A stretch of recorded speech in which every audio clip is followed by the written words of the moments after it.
So, how does the internet work? Most of us know how to use the internet without actually understanding how it works, sort of like electricity in your home. You use it every day, but may not understand the mechanics behind it. And if the electric grid is difficult to understand, then the internet must be impossible, right? Wrong. In the next few minutes, I'll put you in the top 10% of people who understand how the internet actually works. For SecurityCatalyst.com, I'm Aaron Titus. Whenever most people think of the internet, this is what comes to mind. The internet is not a bubble cloud, even in the new age of cloud computing. The whole fuzzy cloud picture was created by people more concerned about job security than education. This is the internet. The internet is a wire, actually buried in the ground. It might be fiber optics, copper, or occasionally beamed to satellites or through cell phone networks, but the internet is simply a wire. The internet is useful because two computers connected directly to this wire can communicate. A server is a special computer connected directly to the internet, and web pages are files on that server's hard drive. Every server has a unique Internet Protocol address, or IP address.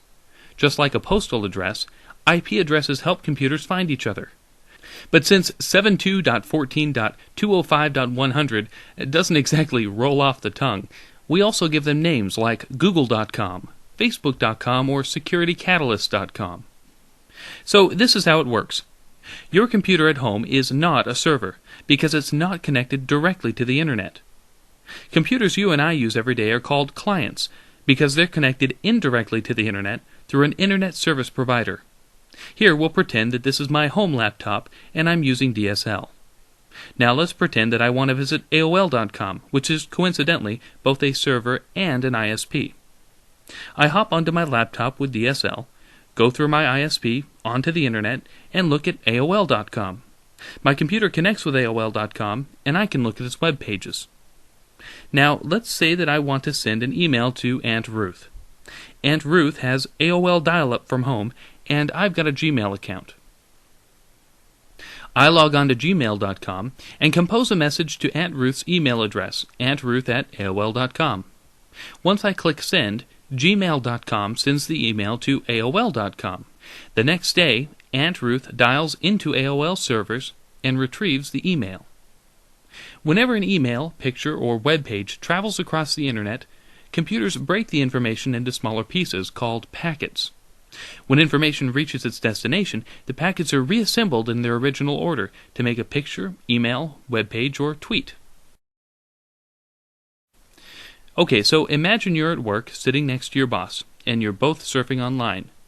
Your boss is doing market research, and you're updating your Facebook profile. You're both sending packets back and forth over the internet. But what's to keep your packets from accidentally ending up on your boss's screen? That could be embarrassing. The solution to that problem is IP addresses and routers. Everything connected directly or indirectly to the internet has an IP address. Everything. That includes your computer, servers, cell phones, and all of the equipment in between.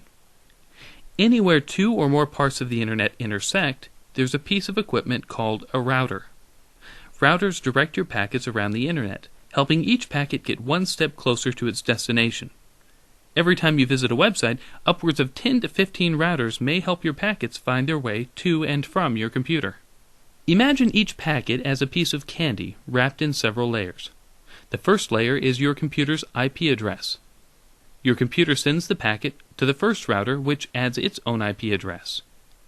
Each time the packet reaches a new router, another layer is added until it reaches the server. Then, when the server sends back information, it creates packets with an identical wrapping. As the packet makes its way over the internet back to your computer, each router unwraps a layer to discover where to send the packet next until it reaches your computer and not your boss's. And that's how the internet works, in 5 minutes or less. And you're now easily in the top 10% of people who understand the basics of the internet. If you found this video helpful, check out SecurityCatalyst.com for all kinds of ideas on how to protect your information. I'm Aaron Titus.